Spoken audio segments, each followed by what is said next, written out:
हाय 2 या 3 मिनट का ही समय मेरे पास है। अनाउंसमेंट हो रही है। आज मैं सुबह से दरअसल कल ही दिल्ली में आ गया था। दिल्ली में डॉक्टर बाबा साहब अम्बेडकर जी के स्मारक को अभिवादन करने के बाद कल 30 सितंबर थी। 30 सितंबर 1956 को बाबा साहब ने आरपीआई की स्थापना की थी और इसलिए उस दिन के औचित्य को याद रखते हुए बाबा साहब को अभिवादन करने के लिए बाबा साहब के अलीपुर रोड के बंगले पर हम गए और आज सुबह 5 बजे ही हम लोग हाथरस के लिए निकले। हाथरस के एसपी वहाँ पर उन्होंने हम लोगों को गांव के अंदर जाने से रोका और फिर हमने सपा बसपा का जो आंदोलन चल रहा था वहाँ पे भी हम लोग शामिल हुए और फिर एसपी से और डीएम, यहाँ पर कलेक्टर को डीएम कहते हैं, डिस्ट्रिक्ट मजिस्ट्रेट कहते हैं, उनसे मेरी चर्चा हुई। करीब 45 मिनट से लेकर 1 घंटे तक मेरी चर्चा हुई और एफआईआर की कॉपी हम लोगों ने देखी है, मेडिकल रिपोर्ट की कॉपी हमने देखी है और इसलिए मैं आप लोगों को ये सच पूरे देश को और विदेशों में बैठे हुए सभी लोगों को बताना चाहता हूँ।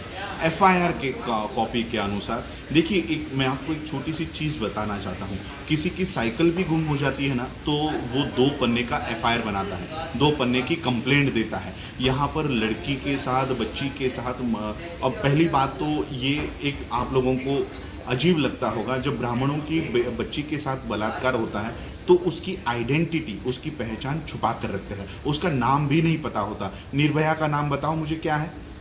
निर्भया का किसी को नाम पता नहीं है, लेकिन हमारी बच्ची का पहले दिन से उसकी आइडेंटिटी बताई गई कि वो मनीषा वाल्मीकि है, यानी वो वाल्मीकि समुदाय से है, इसलिए बाकी किसी ने आंदोलन करने की जरूरत नहीं है। पहला यहाँ पर रूल तोड़ा गया। दूसरा रूल मैं बताता हूँ। एफआईआर हम लोगों ने देखा, सिर्फ 4 सेंटेंस का एफआईआर है।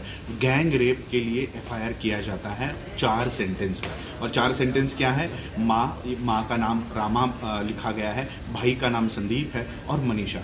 ये तीनों भी खेत पर, बाजरे के खेत पर बाजरा काटने के लिए रात के 9:30 बजे गए थे और भाई वो घास रखने के लिए घर में जाता है और फिर जो लड़का है ठाकुर, वो आकर मनीषा की छेड़ निकालता है, गला दबाता है और उतने में माँ चिल्लाती है और भाई दौड़कर आ जाता है और ये जो लड़का है ठाकुर, वो भाग जाता है। बस इतना ही वाक्य एफआईआर में किया गया है, एफआईआर में बताया गया है। अब पुलिस का ये कहना है कि पुलिस की थियरी देखो क्या है। पुलिस की थियरी है कि उसने सिर्फ गला दबाया था और भाई आ गया तो वो भाग गया और फिर लड़की गिर गई। गिरने के बाद एक ईंट पर, ये जो भाग होता है गले का, ये भाग उसका ईंट पर वो टकराई और ईंट पर टकराने से जबान बाहर आई और जबान बाहर आने के बाद दांतों के नीचे वो आकर कट गया। ये पुलिस की थियरी है। सेकंड 14 सितंबर को ये बलात्कार होता है, 14 सितंबर को गैंग रेप होता है, 22 सितंबर को मेडिकल होता है। 14, 15, 16, 17, 18, 19, 20, 21, 22, 8 दिनों के बाद मेडिकल रिपोर्ट की जाती है और मेडिकल रिपोर्ट देखिए क्या कहती है। मेडिकल रिपोर्ट कहती है कहीं पर भी शरीर पर चोट ही नहीं है।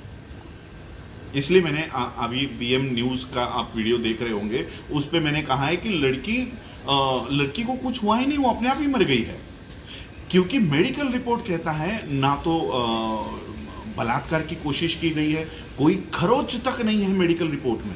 अब मेडिकल रिपोर्ट देखिए कैसा है। जितने भी मेडिकल डॉक्टर्स हैं सारे ठाकुर हैं, खुद डीएम ठाकुर है, गुनेगार ठाकुर है, सभी लोग यहाँ पे ठाकुर हैं और इनके ऊपर ये एफआईआर जो लिखी गई है, मेडिकल रिपोर्ट बनाई गई है, ये इनके ऊपर ना आए इसलिए इन्होंने ये मेडिकल रिपोर्ट दूसरे डिस्ट्रिक्ट से बनवाई है। यहाँ पर आज मैं सुप्रीम कोर्ट के लॉयर लेकर गया था, साथ में सारा उनका ये सुना हमने, उनकी थियरी सुनी और देखिए मेरे पर कितना प्रेशर था। मुझे डीएम कहता है कि आप ये अनाउंस करो कि रेप हुआ ही नहीं था, रेप हुआ नहीं है, ये आप अनाउंस करो, यहाँ से अनाउंस करो। इस तरह का प्रेशर अगर मेरे पर आ सकता है, सोचिए फैमिली पर कितना प्रेशर होगा। हमको फैमिली से मिलने नहीं दिया जा रहा, गांव को बंद करके रखा हुआ है और कहते हैं कि गांव के अंदर तनाव है। तो बताओ ना, तनाव किसने पैदा किया है? गांव के अंदर जाने नहीं दे रहे। पुलिस प्रशासन इतनी निचले स्तर पे गिरी हुई है यूपी की कि सही में जंगल राज क्या होता है वहां पर जाकर देख लो। पूरी पुलिस इसमें शामिल है, पूरे मेडिकल स्टाफ इसमें शामिल है और ये नेचुरल है कि वाल्मीकि परिवार, यानी उनके पिताजी ओम प्रकाश जी, उनके भाई संदीप जी, उनकी माता रामा जी, ये नेचुरल है वो लोग ये केस नहीं लड़ेंगे।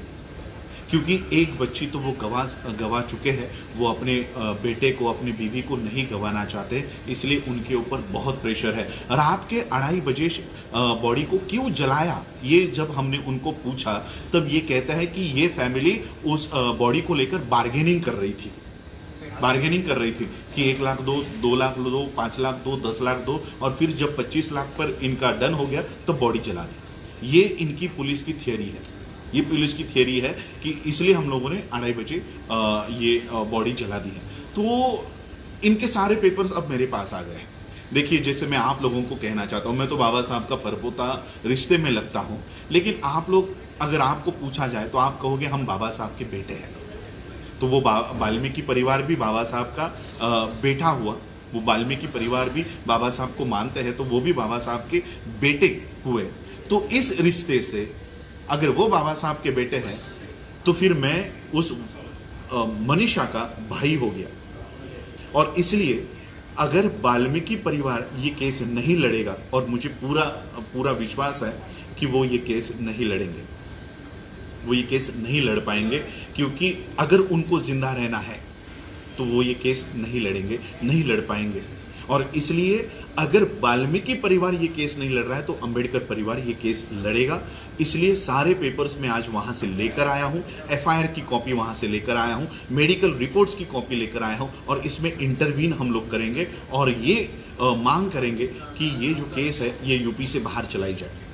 महाराष्ट्र में, दिल्ली में, कहीं पर भी, बॉम्बे हाई कोर्ट में कहीं पर भी चलाई जाए, लेकिन यूपी से बाहर चलाई जाए। और इसलिए ये सारी रिट पिटीशंस हम लोग डालेंगे, इंटरवीन पिटीशन हम लोग वहाँ पर डालेंगे, और ये केस अब हम हैंडल करेंगे। क्योंकि हम देखिए, केवल उन 4 लड़कों को फांसी पर चढ़ाने से न्याय नहीं मिलेगा। इन डीएम से लेकर, एसपी से लेकर, मेडिकल प्रोफेशन के डॉक्टर्स तक, जब तक इनको हम जेल में नहीं डालते, एक उदाहरण जब तक हम सेट नहीं करते तब तक हम पीछे नहीं बैठेंगे। क्योंकि आज देखो, हम हाथरस में गए थे, मैसेज आता है कि बलरामपुर में भी वही घटना घटी है। कहां तक जाओगे, कहां तक भागोगे आप लोग, एक दिन थक कर बैठ जाओगे। और इसलिए ये केस में हम लोग ऐसा उदाहरण सेट करेंगे कि अगर पुलिस थोड़ा भी इस तरह का गैर व्यवहार करती है तो उनको भी जेल के पीछे डालने के लिए कोई ना कोई यहां पर खड़ा है, कोई तो आवाज उठाएगा जो इनको कानून के तौर पर पकड़ेगा। और इसलिए आज ये सारे पेपर्स यहां से लेकर जा रहा हूं, और within a week intervene application file करके ये सारा मामला हम लोग लड़ेंगे। वाल्मीकि परिवार भी अगर नहीं लड़ता हो तो हम लोग लड़ेंगे, और वो भी बाबा साहब के उस ऑर्गेनाइजेशन से जो बाबा साहब ने 30 सितंबर को बनाई थी, रिपब्लिकन के नाम से हम लोग ये ऑर्गेनाइजेशन को, सोशल नॉट पॉलिटिकल, कोई मेरा पॉलिटिक्स से लेना देना नहीं है, सोशल मूवमेंट हम लोग बाबा साहब की ये फिर से शुरू करेंगे। आज देखिए कितनी ताकत है अंबेडकर में। आज गांधी को डिस्ट्रिक्ट के बाहर रुका गया, लेकिन मैं वहां पर एक अंबेडकर वहां पर एसपी, डीवाईएसपी, डीएम से जाके वो सारे पेपर लेकर आया है।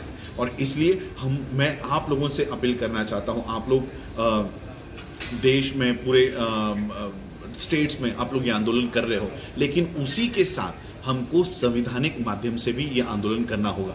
मैं इतना ही आज आप लोगों को बताना चाहूँगा, क्योंकि देखिए इतना प्रेशर था, मुझे बताया गया था कि दिल्ली, यूपी में गाड़ियाँ पलटी होती रहती है, मुझे बताया गया था। इसलिए मैंने कहा कि जब तक मैं जिंदा पहुँचूँ दिल्ली में पहुंचने के बाद ये सारी बातें मैं आपको बताऊंगा। इस तरह का एफआईआर बनाया गया है, इस तरह के मेडिकल रिपोर्ट्स बताए गए हैं। मुझे खुद डीएम प्रेशराइज कर रहे थे कि आप ये बताओ कि कोई रेप हुआ ही नहीं है। अब मैं आपको बताता हूं, डीएम हो, एसपी हो, या देश का नहीं विदेश का कोई भी आकर ये बताए कि रेप नहीं हुआ है, तो भी इसे नहीं माना जाएगा। क्योंकि बच्ची ने, मनीषा ने मरते वक्त ये कहा है कि उसके साथ सामूहिक बलात्कार हुआ है, और वर्ल्ड का कोई भी कोर्ट जो डेथ हमारा होते समय हम जो बयान देते हैं उसको झूठा नहीं साबित करते। और इसलिए जो एफआईआर बना है, जो मेडिकल रिपोर्ट बना है, ये सारे के सारे मनीषा के उस डेथ के समय जो बयान उसने दिया है ये लागू होता है और ये सारे इसमें दोषी पाए जाते हैं। हम केवल इनकी नौकरियां नहीं, इनको जेल के पीछे, सलाखों के पीछे डालने की पूरी व्यवस्था करेंगे। और मैं आप लोगों से ये साथ चाहूँगा कि ये मूवमेंट आप लोगों को संवैधानिक माध्यम से लड़नी है। कई सारे लोग इसको राजनीतिक तूल देने के लिए अपने अपने यहाँ से, मुझे कई सारे, मैं किसी संगठन की बुराई नहीं करना चाहता हूँ, लेकिन कई सारे संगठन जो शुरुआत में मुद्दा उठाते हैं और फिर इसको आप लोगों ने देखा है कि हमारे बच्चों को जेलों में लेकर जाया जाता है और जो नेता ये सारे मुद्दों को उठाता है वो भाग जाता है। तो मैं आप लोगों से विनती करना चाहूँगा कि ऐसी मूवमेंट मत चलाइए जहाँ पर क्योंकि संविधान आपके पक्ष में है, संविधान आपके पक्ष में है। संविधान बाबा साहब अम्बेडकर आपको वो सेफ गार्ड देकर गए हैं। इस सेफ गार्ड को ठीक तरह से इस्तेमाल कीजिए। ये जो सरकार है, योगी की सरकार हो, मोदी की सरकार हो, इनको हम संवैधानिक माध्यम से पकड़ेंगे। लेकिन इस तरह के अगर हम लोग मोर्चा और अनकॉन्स्टिट्यूशनल काम करते रहेंगे तो हमारे लोगों को फंसाएंगे ये लोग। इसलिए मैं आप लोगों से विनती करना चाहता हूं कि ये पूरे मामले को संवैधानिक माध्यम से हम लोग हैंडल करेंगे। एसपी हो, डीएम हो, मेडिकल जिन्होंने ये रिपोर्ट बनाई है, ये सारे के सारे फंस चुके हैं और इसलिए हम लोगों को उस तरह से इस केस को हैंडल करना होगा और पूरा का पूरा ये केस हम लोग लड़ेंगे, हाई कोर्ट में लड़ेंगे और यूपी के बाहर लड़ेंगे। ये मैं आज आप लोगों को बताने आया था कि किस तरह से पुलिस बोल रही है कि लड़की को कोई इंजरी ही नहीं हुई थी। तो सोचिए, अगर पुलिस ये कह रही है, मेडिकल रिपोर्ट ये कह रही है कि इंजरी ही नहीं है, तो फिर ये सांस रुकी कैसे? यहाँ की जो रीढ़ की हड्डी होती है, ये टूटने की वजह से सांस रुक गई है। तो ये रीढ़ की हड्डी कैसे टूट गई? रीढ़ की हड्डी टूटने के लिए पहले आपकी ये मांस को टूटना पड़ेगा, हड्डियों को टूटा होगा। तो ये कह रहा है कि कोई खरोच ही नहीं है, शरीर पर कोई खरोच नहीं है, ये मेडिकल रिपोर्ट बताता है। तो देखिए, इस तरह के सारे ये पेपर्स, इसलिए ये जानकारी मैं लेकर यहाँ तक कैसे पहुँचाऊँ मुझे पता है और इसलिए मैं आप लोगों से यही आशा करता हूं कि आप लोग मुझे इस मूवमेंट में आप लोग साथ दीजिए।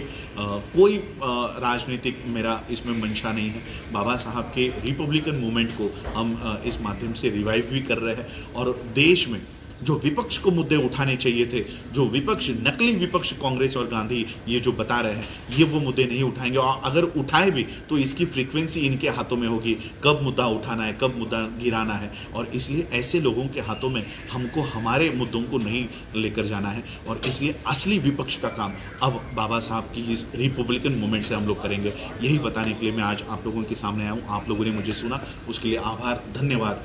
जय भीम।